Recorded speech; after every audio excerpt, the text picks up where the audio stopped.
graduation season. Today I'm going to be sharing how I decorate a graduation hat cake. And so this is a 4-inch cake which I have already filled, stacked and crumb coated and also covered in ganache. And I have here with me black fondant. So what I'm going to be doing now is just rolling out the fondant to the length that can cover the sides of the cake. I like to do the paneling and not the drape. And since this is a hat, it's going to have a square base cover and then the tassels.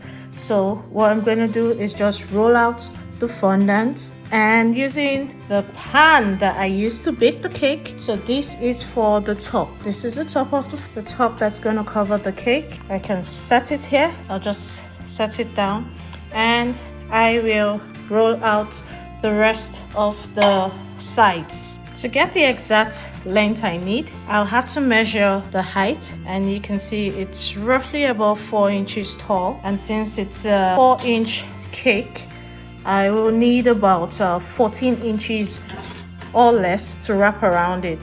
So because this is going to be a tall, long one, I'm using a bigger rolling pin, and it has these rubbers at the side, and this just actually lets me know how thick I want it to be.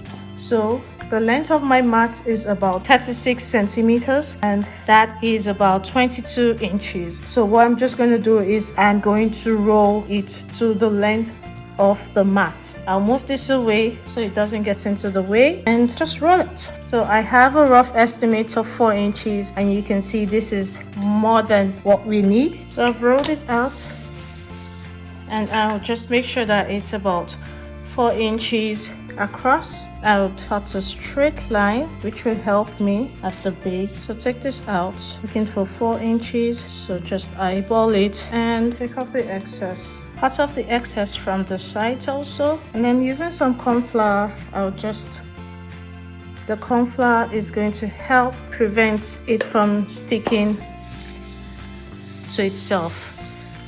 So on both sides, I'll just put some corn flour and also on my rolling pin because that's where I'm going to roll it over. So just rolling it, the pin is going to help in going around the cake.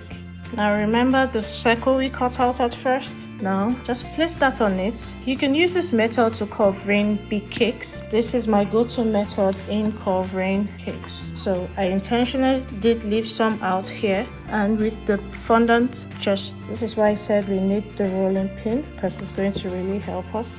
So you can see we have some excess here, which is good. We want the excess because that gives us a very good neat clean cut. And with the help of water, I can also just cleanly cut this again to get that excess lip off. So try as much as possible to get it smooth. And that's why I like using ganache, because once it's set and hard, it's good for the fondant. It gives it a very smooth body. So this is the back of the hat where the seams meet. I'm not going to worry about a clean seam here because there's going to be a cover on it. But if it were not going to have a cover, I would neatly just cut the lip off for this, which I will still do using a scissors. Just cut the lip off. Okay, using a scissors, just gently cut the excess lip off here. So this is how I would decorate fondant cake. So you can see how beautiful it is.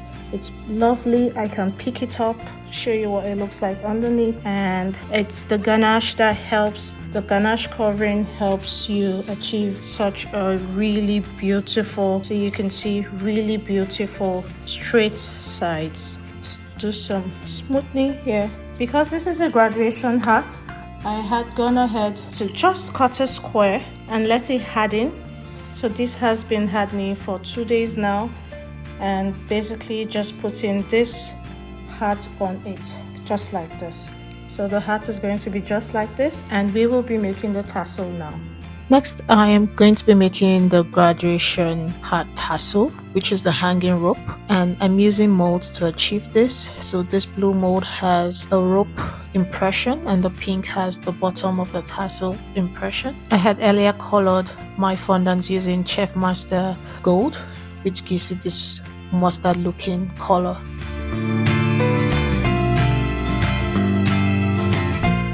And I'm using floral wire here to give the tassel loop a bit of stamina.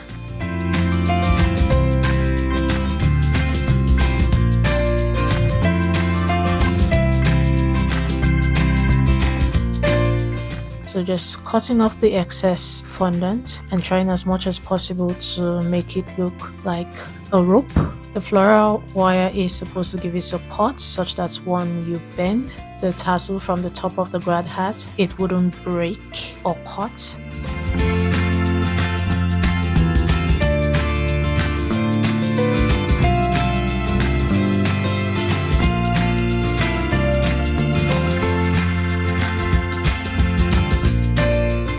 And finishing up with the button at the very top. And here's your grad tassel on the graduation hat. Congratulations to class of 2026. I'm proud of all you have been able to accomplish, and I wish you success in the next phase of life. Congrats once again.